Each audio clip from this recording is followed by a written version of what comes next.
एवढं समज झालंय तू गेल्यानंतर आता काय करायला आलायस तू? हा, मी हरले भीमा तुझ्या मोहर. तू जिंकलास. तुझे बाबा निघून गेले तुला शोधाया. तू आलास परत, पर ते नाही आले. माहित नाही कुठं भटकत असतील आणि तुला घेतल्या बिगर तर परत येणार नाही. आणि तरी तुला वाटतंय की तूच बरोबर आहेस. माझी कोणतीच गोष्ट तुला ऐकायची नाही ना. जा जा, निघून जा आणि अशा ठिकाणी जाऊन राहा जिथं तुझी कोणी आई नसल, कोणी बाबा नसल, आत्या बहीण भाऊ कोणीच नसल. कोणाचं ऐकावं नाही लागणार तुला. बस स्वतःच खरं करत राहा. तू जा. रडू नकस आई. आम्ही जे केलं ते चांगल्या मनानं केलं. पण भास्कररावांची वहिनी नाही जायला पाहिजे होती आणि बाबांना बी मला शोधायला नव्हतं जायला पाहिजे होतं. मी तर येणारच होतो. तू चिंता नको करूस. मी बाबांना शोधून घरी घेऊन येतो. तू घरला जा. मी बाबांना शोधूनच घरी येतो. नाही, कुठं बी जाणार नाहीस तू. अजिबात हालायचं नाही. चल, तू घरी चल माझ्या संग. स्वतःच लय खरं केलंस तू. आता मी जे सांगेन तेच तू ऐकणार आहेस.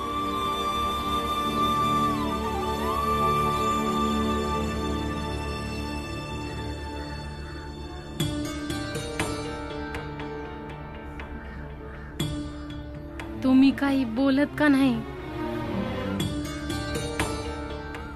अहो, मुलगा असेल तर 1760 सुना मिळत्याल.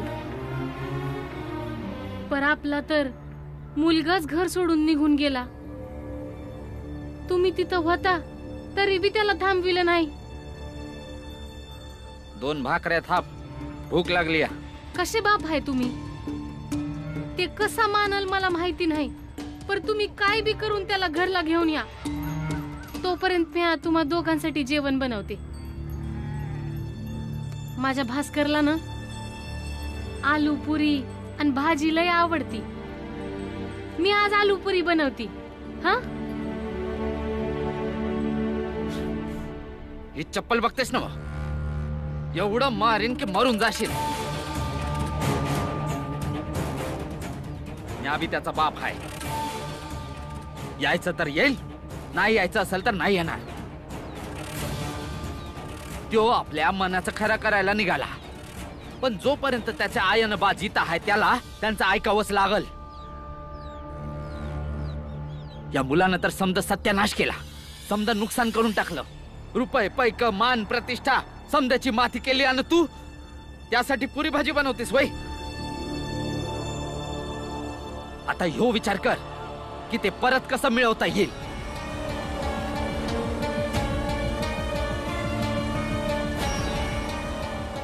तू विचार करू नको. जा, जाऊन भाकऱ्या बनव जा.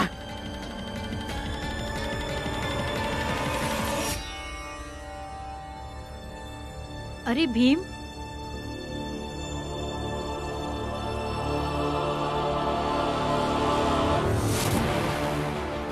वहिनी, आई, आई, वहिनी, आई, वहिनी, आई, वहिनी, थांब ना, सोड त्याला. आई, वहिनी, आई,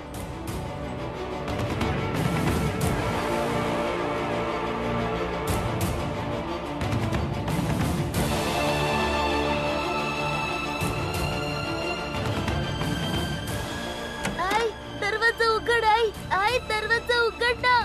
आई, दरवाजा उघड की. थांबा थांबा.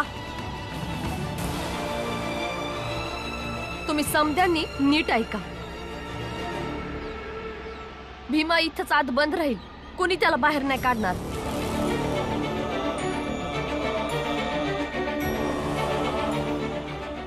कारण यातच समद्यांची, भीमाची आणि माझी पण भलाई आहे. आई, दरवाजा उघड. आता भीमा किती बी वरडला तरी मला आता फरक नाही पडणार. आणि तुम्हाला बी कोणता फरक पडायला नको.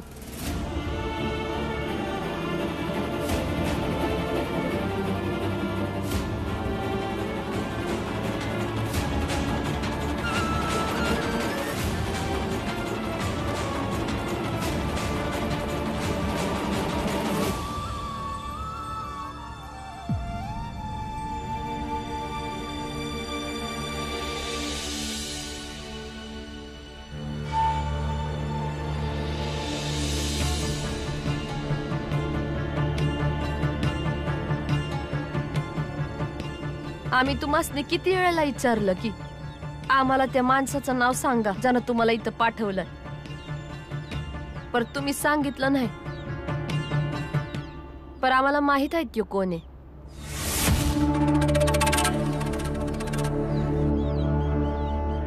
जावा जावा, समोरच्या चहाच्या दुकानात तुमची वाट पाहत असेल त्यो. तुम्हाला बक्षीस द्यायला वाट पाहत असेल त्यो 3 पट 4 पट. बस एक गोष्ट ध्यानात ठेवा, ज्या घरचं पाणी पिणं तुमच्यासाठी पाप आहे आणि त्या घरची तोडफोड करून तुम्ही अजून एक पाप केलं आहे. आणि याच घरात तुम्हाला रातभर बांधून ठेवलंय हे समध्या गावानं पाहिलं आहे. आम्ही तुम्हाला यापरीस मोठी शिक्षा नाही देणार. आता तुम्ही जीवनभर शुद्धीकरण करत राहा. बस किती बी शुद्धीकरण करून घ्या, एका गरीब निराधार घरात जो उत्पात करून जे पाप केलंय ना त्याचा डाग नाही धुवू शकणार.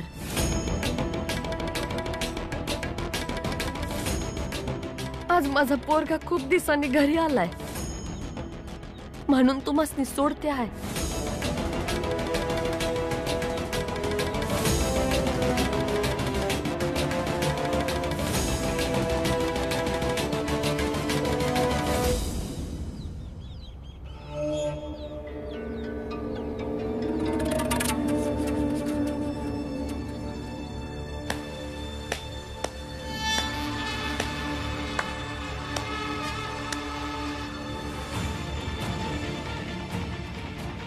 बरं झालं मुलगा आला, आता बाप बी येईलच. आता आपण निसंकोच होऊन सरळ मुद्द्याचं बोलूया.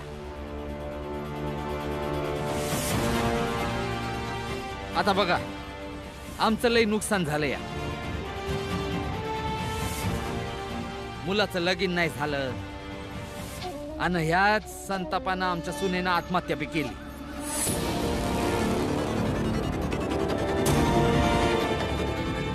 समाजात अपमान झाला तो वेगळा, आम्ही दोघांनी लय सहन केलंय.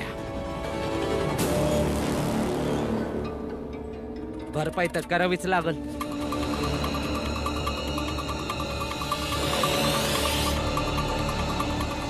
आम्हाला आमची भरपाई हवी.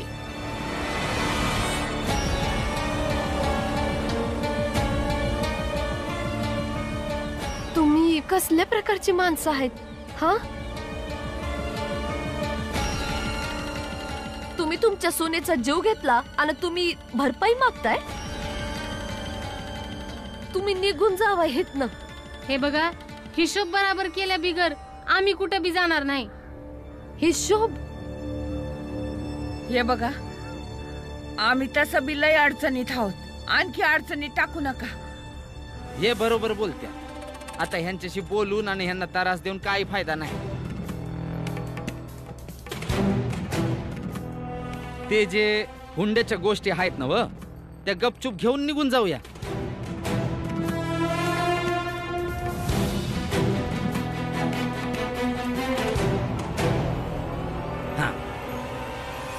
निघून जावा इथनं, नाहीतर चांगलं नाही होणार. समजलं का? मंजुळा, गाठी फेक, असं बोलतात वय? नाही आत्या, या लोकांबरोबर असंच व्हाया पाहिजे. दांड नको फेकू मंजुळा. मंजुळा ताई, तू अगदी बरोबर करतेस. अजिबात काठी खाली फेकू नकोस. यांच्यासारख्यांना धडा शिकवणंच योग्य आहे. नाही नाही, राहू दे ती काठी. जसे संस्कार असतील पोरं तसेच वागणार नव. हिला सून बनवणार होतो, बरं झालं लगीन नाही झालं. मला असं वाटतंय या घरातल्या सगळ्या मुलांचे संस्कार एकसारखेच आहेत. वय माझी समधी मुलं कशी आहेत ते मी जाणून आहे. आणि तुम्ही कसे आहेत ते बी समजले मला. माझं तरी विश्वासच बसत नाही की तुमच्यासारख्या लोकांच्या घरात मी माझ्या मंजुळ्याला देणार होते. खूप मोठी चूक झाली असती माझ्याकडून. देवानं वाचवलं. आता तुम्ही निघायत ना, तुमच्यासाठी हेच चांगलं आहे. तुम्हासनी काय वाटलं आम्ही तुम्हाला असंच सोडून देऊ? आमचं जे नुकसान झालंय कोणत्याही हालतीत त्याची नुकसान भरपाई द्यावीच लागल. आता जाता का नाही? जावा इथनं. होय होय, जातो या.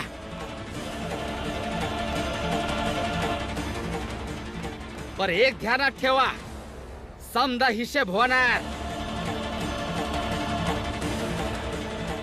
चल का. जावा.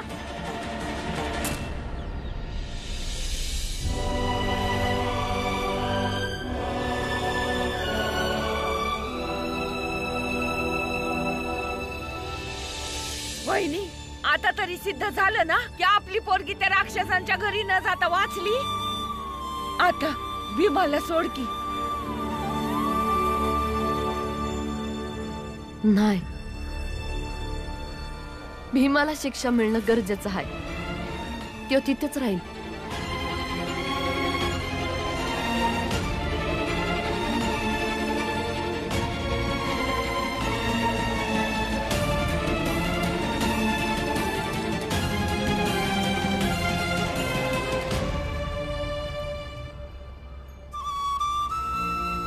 मंजुळा, मला अभिमान आहे की तू आमची बहीण आहेस.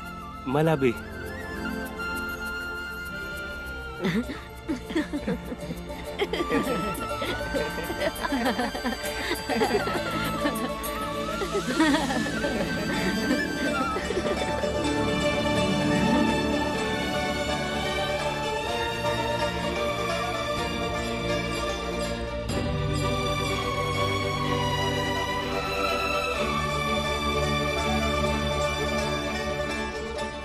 भीम, मी तुला जवळ नाही घेऊ शकत, पण मला बी गर्व आहे की तुम्ही तिघ माझे भाऊ आहात.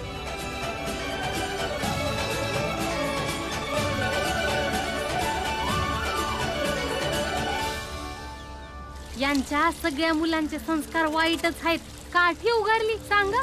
कोणाला सोडणार नाही, समजाचा हिशेब घेणार. असाच थोडी होणारा हिशोब.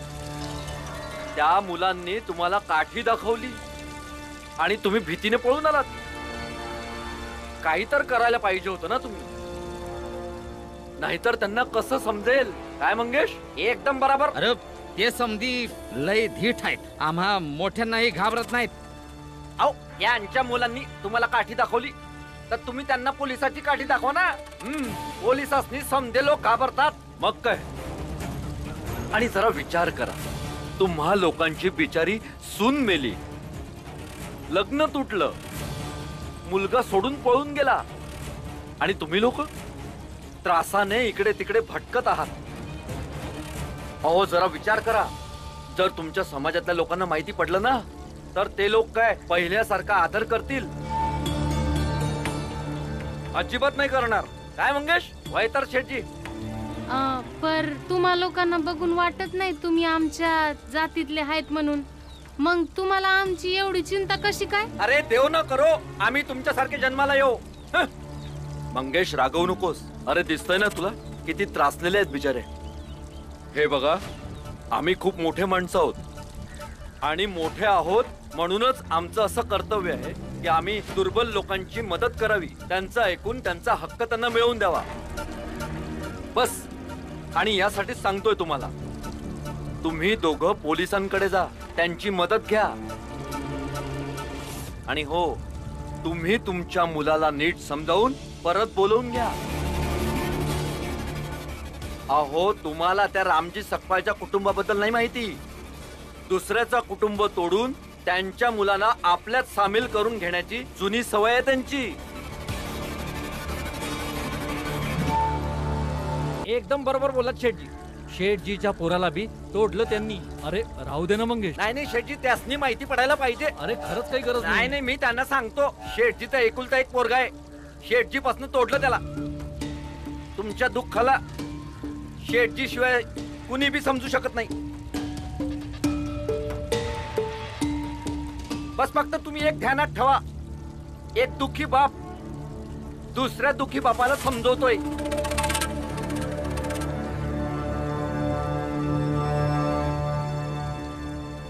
भाई, ही लोक बरोबर बोलतात. आणि जेव्हा ही मोठी लोक आपल्या बरोबर आहेत तर आपण कशाला घाबरायचं. आपण आत्ताच जाऊ आणि चौकीत समज सांगू. हो हो, खरंच जा आणि सांगा त्यांना, नाहीतर त्यांना धडा कसा मिळेल. हो ना. चल, थोडं लांबून जा तिकट.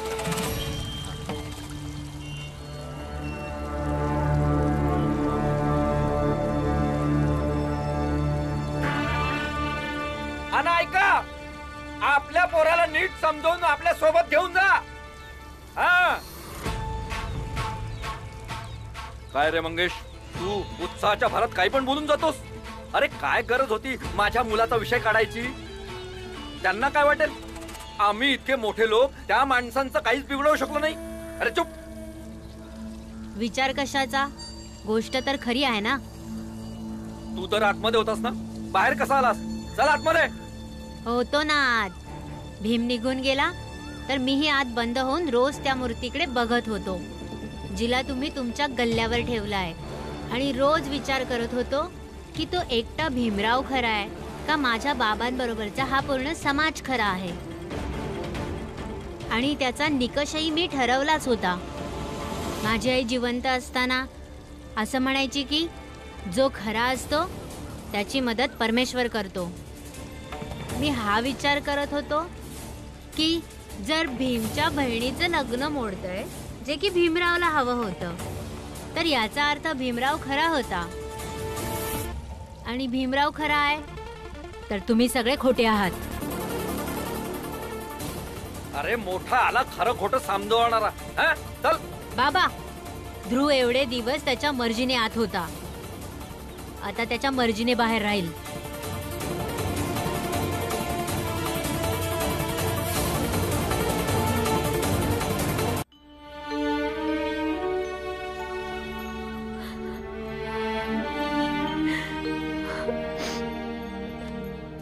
भीमाचं बाबा, कुठं गेलात तुम्ही.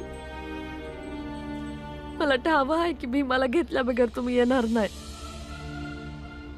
भीमा घरी आला आहे, तुम्ही कुठं गेलात. आणि आता मी तो मस्ती कसं सांगू की भीमा. आई, जसा भीम घरला आला तसे बाबा पण घरी येतील. तू चिंता नको करू. आणि बाबांना माहिती आहे, बाळा, आनंद, मंजुळा, भीम, तू, आत्या समदे लई समजूतदार आहेत. आणि बाबा तर घरी सगळ्यात मोठे आहेत ना, त्यांना समद्यांची काळजी आहे. येतील घरी ते. मला चिंता ह्या गोष्टीची आहे की ते परत कसे नाही आले. त्यांना तर माहित नव्हतं का लगीन मोडणार आहे. तुला माहित आहे ना गंगा, तुझे बाबा एक जबाबदार वडील आहेत, जबाबदार पती आहे. म्हणून आपल्या पोरीच्या लग्नाला त्यांनी यायला पाहिजे होतं, पर ते नाही आलं.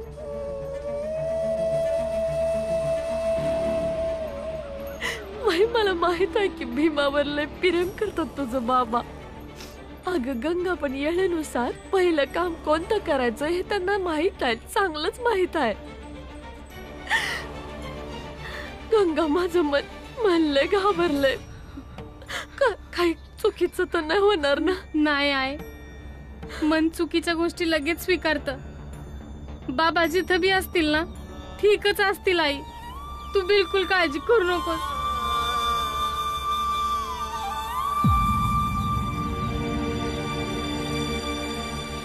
समजा काही ठीक झालं, फक्त भास्कररावांची वहिनी आणि बाबा माहित नाही कुठं गेलेत.